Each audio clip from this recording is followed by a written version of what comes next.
Vijay sir ಅವರಿಗೆ ಹುಟ್ಟುಹಬ್ಬದ ಹಾರ್ದಿಕ ಶುಭಾಶಯವನ್ನು ಕೋರುತ್ತಾ, ಬೆಂಗಳೂರಿನಿಂದ ಇಲ್ಲಿನವರೆಗೂ ಸಹ ತಾವೆಲ್ಲರೂ ಬಂದು ಈ ಒಂದು ಕಾರ್ಯಕ್ರಮವನ್ನು ಯಶಸ್ವಿಗೊಳಿಸೋದಕ್ಕೋಸ್ಕರ ಬಂದಿದ್ದೀರಿ ಅಂತ ತಮಗೆಲ್ಲರಿಗೂ ಆಭಾರಿಯಾಗಿ ತಮಗೆಲ್ಲರಿಗೂ ವಂದಿಸ್ತೇನೆ. ಪ್ರಥಮವಾಗಿ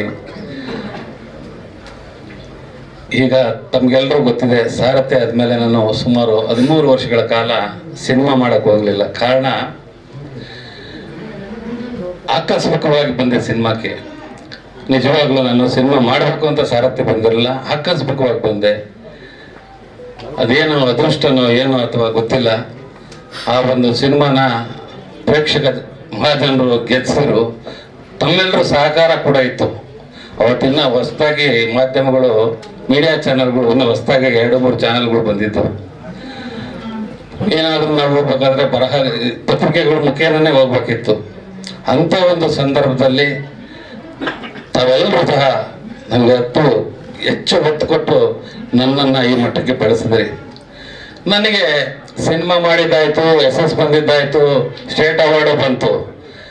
ಮುಂದೇನಾದ್ರೂ ಮತ್ತೆ ಸಿನಿಮಾ ಮಾಡಿದಾಗ ಎಲ್ಲಿ ಏನಾಗ್ಬಿಡುತ್ತೋ, ಬಂದಿರೋ ಹೆಸರೆಲ್ಲ ಕಳ್ಕೊಂಡ್ಬಿಡ್ತೀನೋ ಅಂತ ತುಂಬ ಭಯನೂ ಇತ್ತು. ಕಾರಣ ಯಾಕಂದ್ರೆ ಕತೆ ಕೇಳ್ತಾ ಇದ್ದೆ, ಕತೆನಲ್ಲಿ ಉಳಿರ್ತಿರ್ಲಿಲ್ಲ. ಎಷ್ಟೋ ಜನ ಬಂದು ಡೈರೆಕ್ಟರ್ಗಳು ಹೇಳ್ತಾ ಇದ್ರು, ಸರ್ ಹಿಂಗ್ ಮಾಡ್ಬೋದು ಸರ್, ಹಿಂಗಿದೆ ಸರ್, ನೀವೇನಿಲ್ಲ ಸರ್, 10 ಕೋಟಿ ಹಾಕಿದ್ರೆ 50 ಕೋಟಿ ಮಾಡ್ಬೋದು ಸರ್ ಅಂತ. ನಾನು ಸ್ವಾಮಿ, ನಾನು ದುಡ್ಡು ಮಾಡೋಕ್ಕಂತೂ ಬಂದಿಲ್ಲ, ನನ್ನ ಪ್ರೊಫೆಷನ್ನೇ ಬೇರೆ. ಏನೋ ನನಗೆ ಆಕಸ್ಮಿಕವಾಗಿ ಬಂತೇನೋ ಗೊತ್ತಿಲ್ಲ, ಈ ಮಟ್ಟಕ್ಕೆ ಹೆಸರು ಬಂದಿದೆ. ಜನತೆ 100-150 ರೂಪಾಯಿ ಕೊಟ್ಟು, ಅವತ್ತು ನಮ್ಮ ಸಿನಿಮಾ ಇದ್ದಾಗ 60 ರೂಪಾಯಿ 80 ರೂಪಾಯಿ ಇತ್ತು. ಹಳ್ಳಿ ಕಡೆ 40 ರೂಪಾಯಿ 60 ರೂಪಾಯಿ ಇತ್ತು. 10 ಸತಿ ಬಂದು ನೋಡಿ ಈ ಮಟ್ಟಕ್ಕೆ ವಿಜಯ ಗೆಲ್ಸಿದ್ದಾರೆ. ನನ್ನ ಬಗ್ಗೆ ಏನೋ ಒಂದು ಹೋಗ್ಬಿಟ್ಕೊಂಡಿರ್ತಾರೆ. ಯಾವುದಾದ್ರೂ ಮತ್ತೆ ತಮಗೆಲ್ಲರೂ ಗೊತ್ತಿರ್ಬೋದು, ಏನೋ ಅಂತಿಂತ ಸಿನಿಮಾ ಮಾಡಿದ್ರೆ ಎಲ್ಲಿ ಬಂದರೆ ಹೆಸರು ಕಳ್ಕೊಂತೀನೋ ಅನ್ನೋ ಒಂದು ದೃಷ್ಟಿಯಿಂದ ನಾನು ಸಿನಿಮಾ ಮಾಡೋಕ್ಕೆ ಹೋಗಲಿಲ್ಲ.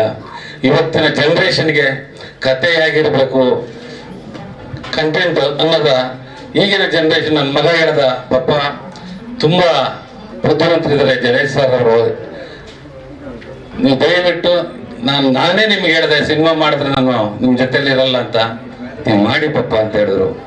ಅವಾಗ ನಾನು ಜಡೇಶ್ ಸರ್ ಅವ್ರನ್ನ ಆಯ್ತಪ್ಪ ಕರೆಸೋಣ ಅಂತ ಹೇಳ್ಬಿಟ್ಟು ಕರೆಸಿದ್ವಿ.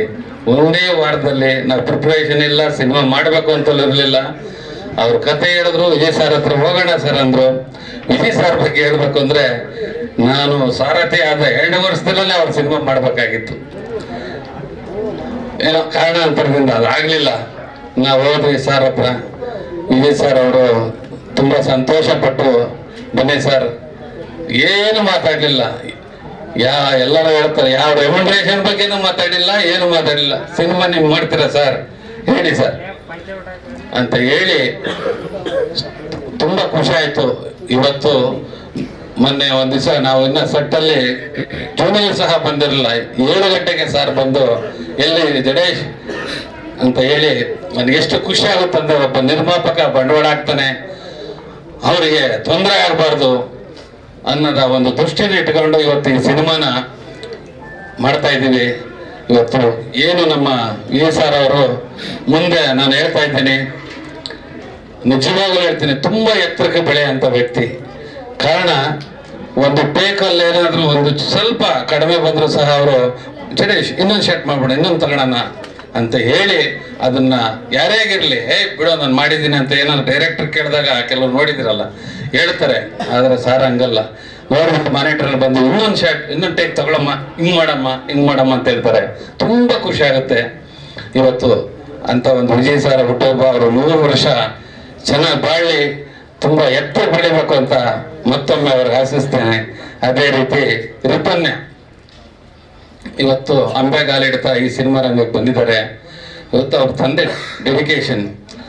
ಯಾರೇ ಒಬ್ರು ಎತ್ತರಕ್ಕೆ ಬೆಳೆದು ಹೀರೋ ಆದ ನಂತರ ಸಡನ್ ನನ್ನ ಮಗಳನ್ನ ಹೀರೋಯಿನ್ನೇ ಮಾಡಬೇಕು ಅಂತ ಬಯಸ್ತಾರೆ. ಇದರಲ್ಲಿ ಹೀರೋಯಿನ್ನೇ ಆದರೂ ಸೆಕೆಂಡ್ ಹೀರೋಯಿನ್. ಇವತ್ತು ಆದ ಪರವಾಗಿಲ್ಲ, ಒಂದು ಬರಲಿ, ಡೆಡಿಕೇಶನ್ ಆಗಲಿ ಅಂತ ಹೇಳ್ಬಿಟ್ಟು ಒಪ್ಕೊಂಡು ಮಾಡ್ತಿದ್ದಾರೆ. ಅದ್ರ ತಕ್ಕಂತೆ ಅವರು ಸಹ ಎಫರ್ಟ್ ಆಗ್ತಾ ಇದ್ದಾರೆ, ಮಾಡ್ತಾ ಇದ್ದಾರೆ. ಇನ್ನು ಜಡೇಶ್ ಬಗ್ಗೆ ಅವರು ತಮ್ಗೆಲ್ರಿಗೂ ಗೊತ್ತು, ನೀವು ಅವ್ರನ್ನೇ ಕೆಣಕ್ತಾ ಇರ್ತೀರ.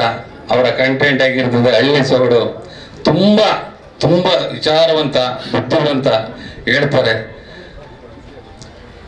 ಗಾತ್ರ ಚಿಕ್ಕದಾದ್ರು ಕೀರ್ತಿ ದೊಡ್ಡದಂತ. ನೋಡಕ್ ಕೂಡಾಗಿದ್ರು ಅವರ ಒಂದು ಬುದ್ಧಿ ಇದೆಯಲ್ಲ, ತುಂಬಾ ವೆರಿ ವೆರಿ ಟ್ಯಾಲೆಂಟೆಡ್ ಮನುಷ್ಯ. ನಿಜವಾಗ್ಲೂ ಆ ಮನುಷ್ಯ ಇವತ್ತೇನೆಲ್ಲ ಹೇಳ್ತಾರೆ ಪ್ಯಾನ್ ಇಂಡಿಯಾ ಅಂತ, ವರ್ಲ್ಡ್ ಇಂಡಿಯಾ ಆಗ ಮಟ್ಟಕ್ಕೆ ಆ ಮನುಷ್ಯ ಬೆಳಿತಾರೆ ಅಂತ ಈ ಸಂದರ್ಭದಲ್ಲಿ ತಮ್ಮೆಲ್ಲರ ಮುಖೇನ ಹೇಳಕ್ ಸಹ ಬಯಸ್ತೀನಿ. ಅದೇ ರೀತಿ ಮಾಸ್ತಿ ನನ್ನ ಗೆಳೆಯ, ನಮ್ಮ ಏರಿಯಾದಲ್ಲಿ ನಾವಿಬ್ರು ಒಂದೇ ಕಡೆ ವಾಸ, ಮಹಾಲಕ್ಷ್ಮಿ ಹೋಟೆಲ್ ಅವ್ರಿರೋದನ್ನು ಅಲ್ಲ ಏರಿಯಾ ಏರಿಯಾದಲ್ಲಿ ತಮ್ಗೆಲ್ರಿಗೂ ಗೊತ್ತಿದೆ ಅವ್ರ ಬಗ್ಗೆ ನಾನು ಏನು ಹೇಳಕ್ ಹೋಗಿಲ್ಲ. ಅವ್ರಿದ್ರು ಅಂದ್ರೆ ಸಿನಿಮಾದಲ್ಲಿ ಆ ಕತೆ ಯಾವ ರೀತಿ ಹೋಗ್ತದೆ ಅಂತ ಆ ಡೈಲಾಗ್ಗಳು ಕೇಳ್ತಾ ಇದ್ರೆ ಯೂತ್ಸ್ಗೆ ಒಂದು ಇನ್ಸ್ಪಿರೇಷನ್ ಇರ್ತದೆ ಅಂತ ಒಬ್ಬ ಡೈಲಾಗ್ ರೈಟ್ರು. ಅದೇ ರೀತಿ ನಮ್ಮ ಶ್ರೀಕಾಂತ್ ಹೊಸದಾಗಿ ಈಗ ಅವರು ಸಹ ಅವ್ರ ಜೊತೆ ಸೇರ್ಕೊಂಡು ಅವರು ಒಂದು ಒಳ್ಳೆ ಮಟ್ಟದಲ್ಲಿ ಬೆಳೀತಾ ಇದ್ದಾರೆ. ಈಗ ತಾನೇ ನಮ್ಮ ವಿಜಯ್ ಸರ್ ಅವರ 20 ವರ್ಷದ ಬಾಂಧವ್ಯದ ಒಬ್ಬ DYSP ಸರ್ ಬಂದಿದ್ದಾರೆ ನೋಡಿ. ಒಬ್ಬ ಅಧಿಕಾರಿ ಆದ್ರೂ ಒಬ್ಬ ಸ್ನೇಹಿತ ಹುಟ್ಟುಹಬ್ಬಕ್ಕೋಸ್ಕರ ರಜಾ 3 ಅವರ್ ಆಗ್ಲಿ ನಾನು ಹೋಗ್ಬೇಕು ಸರ್, ನಾನು ವಿಜಯ್ ಸರ್ ವಿಶ್ ಮಾಡ್ಬೇಕು ಅಂತ ಬಂದಂತ ವ್ಯಕ್ತಿ ಇವತ್ತು ನಮ್ಮೊಂದಿಗಿದ್ದಾರೆ. ತುಂಬಾ ಖುಷಿ ಆಯ್ತು ಸರ್ ತಮ್ಮ ನೋಡಿ. ಅದೇ ರೀತಿ ನರಸಿಂಹ ಅವರು ಇವತ್ತು ದೊಡ್ಡ ದೊಡ್ಡ ಪ್ರೊಡಕ್ಷನ್ ಅಲ್ಲಿ, ರಾಕ್ಲೈನ್ ಪ್ರೊಡಕ್ಷನ್ ಅಲ್ಲಿ ಎಲ್ಲ ಕಡೆ ಕೆಲಸ ಮಾಡಿದಂತ ವ್ಯಕ್ತಿ, ತುಂಬಾ ಅನುಭವಸ್ಥ ವ್ಯಕ್ತಿ. ಅವರು ಸಹ ನಮ್ಮ ಇದರಲ್ಲಿದ್ದಾರೆ. ತಮ್ಗೆಲ್ರಿಗೂ ಅಜಿನೀಶ್ ಲೋಕನಾಥ್ ಅವ್ರ ಬಗ್ಗೆ ಗೊತ್ತೇ ಇದೆ. ಮತ್ತೆ KM ಪ್ರಕಾಶ್ ನಮ್ಮ ಸಾರಥ್ಯನಲ್ಲೂ ಸಹ ಮಾಡಿದ್ರು. ಸ್ವಾಮಿ ಅವರು ಕ್ಯಾಮ್ರಾಮ್ಯಾನು, ಈಗಾಗಲೇ ಅವರು ಹಿಂದಿನಲ್ಲೂ ಸಹ ಮಾಡ್ತಾರೆ, ತೆಲುಗಿನಲ್ಲೂ ಮಾಡ್ತಾ ಇದ್ದಾರೆ. ಇನ್ನು ಹೆಚ್ಚಿನ ಅವಕಾಶಗಳು ಸಹ ಅವ್ರು ಇದೆ.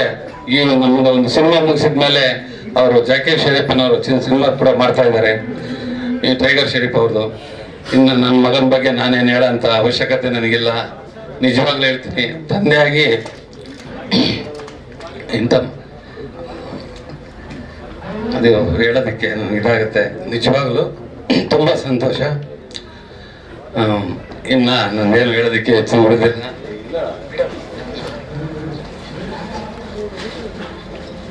ಈ ಒಂದು ಕಥೆಯನ್ನ ಬೇರೆಯವ್ರ ಹತ್ರ ಇತ್ತು, ಕಾರಣಾಂತರದಿಂದ ನನಗೆ ಬಂತು. ಅವ್ರಿಗೂ ಸಹ ನಾನು ಈ ಸಂದರ್ಭದಲ್ಲಿ ಅಭಿನಂದನೆಗಳನ್ನ ಸಲ್ಲಿಸ್ತೀನಿ. ಕಾಂತ ಸಹ ನಮ್ಮ ಊರಿನ ಹುಡುಗ ಜಡೇ ಸರ್ ಅವ್ರನ್ನ ಕರ್ಕೊಂಬಂದು ಪರಿಚಯ ಮಾಡಿದ್ರು, ಕಾಂತ ಅಂತ. ಅವನು ಬೆಳೀತಾ ಇದ್ದಾನೆ, ಅವ್ರಿಗೂ ಒಳ್ಳೇದಾಗಲಿ. ಇನ್ನೆಲ್ಲರಿಗೂ ಸಹ ನಾನು ಮೊದಲನೇದಾಗಿ ಪ್ರೇಕ್ಷಕರಿಗೆ ತಮ್ಮ ಮುಖೇನ ಹೇಳಕ್ಕೆ ಇಷ್ಟಪಡ್ತೀನಿ. ಏನು ಹಿಂದೆ ನೀವು ಸಾರಥಿನಲ್ಲಿ 5 ಸತಿ 10 ಸತಿ ಸಿನಿಮಾ ಬಂದು ನೋಡಿ ಆ ಸಿನಿಮಾನ ಯಶಸ್ಸು ಕೊಟ್ಟು ಗೆಲ್ಸಿದ್ರಿ, ನಿಜವಾಗ್ಲೂ ಅದಕ್ಕಿನ್ನ 2 ಪಟ್ಟು ಈ ಸಿನಿಮಾ ಆಗುತ್ತೆ ಅಂತ ಹೇಳಿ ನಾನು ಈ ಮುಖೇನ ಖುಷಿಯಿಂದ ಹೇಳ್ತೀನಿ. ಈ ಸಿನಿಮಾ ಯಾವುದೇ ರೀತಿಯಲ್ಲಿ ಧಕ್ಕೆ ಬರ್ದಂಗೆ, ಚ್ಯುತಿ ಬರ್ದಂಗೆ ಕನ್ನಡದಲ್ಲಿ ಏನಪ್ಪ ಇಂಥ ಸಿನಿಮಾ ಮಾಡೋರು ಇದಾರ ಅನ್ನೋ ಒಂದು ಮಟ್ಟಕ್ಕೆ ನಾನು, ಬೇರೆಯವ್ರು ಹೇಳ್ತಾರೆ ಅಷ್ಟು ಕೋಟಿ ಇಷ್ಟು ಕೋಟಿ ಪ್ಯಾನ್ ಇಂಡಿಯಾ ಅಂತ. ನಾನೇನಿದ್ರು ನಮ್ಮ ಡೈರೆಕ್ಟರ್ಗೆ ಹೇಳೋದು, ಸರ್ ನೀವೇನು ಮಾಡ್ತೀರ ನನ್ನ ಅಡಚಣೆ ಇಲ್ಲ, ನಾನು ಅಡ್ಡಿಪಡಿಸಲ್ಲ. ನೀವೇನು ಮಾಡಿದ್ರು 1 ರೂಪಾಯಿ ಪೋಲಾಗಬಾರ್ದು, ಆದರೆ ಸ್ಕ್ರೀನ್ ಮೇಲೆ ಕಾಣಬೇಕು. ಬರೋಂಥ ಪ್ರೇಕ್ಷಕ 2.25 ಗಂಟೆ 2.5 ಗಂಟೆ ಏನು ಬಂದು ನಾನು ದುಡ್ಡು ಕೊಟ್ಟು ಬಂದೆ, ತುಂಬ ಹೊರ್ತಿದ್ಯಮ್ಮ ಅಂತ ಅನ್ಕೊಂಡು ಸಂತೋಷ ಥಿಯೇಟ್ರಿಂದ ಹೋಗ್ಬೇಕು ಅನ್ನೋದು ಒಂದೇ ಒಂದು ದೃಷ್ಟಿ ಹೇಳ್ತಾ, ಇನ್ನ ತಮಗೂ ಲೇಟ್ ಆಯಿತು.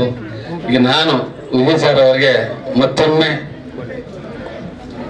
ವ್ಯಕ್ತಿ, ಇವತ್ತು ಯಾವುದೇ ಒಂದು ವ್ಯಕ್ತಿನ ನಾವು ಗುರುತಿಸ್ಬೇಕಾದ್ರೆ ಹೇಳ್ತಾರೆ ರೂಪ ಮುಖ್ಯ ಅಲ್ಲ, ಅವರ ಗುಣ, ಅವರ ನಡತೆ.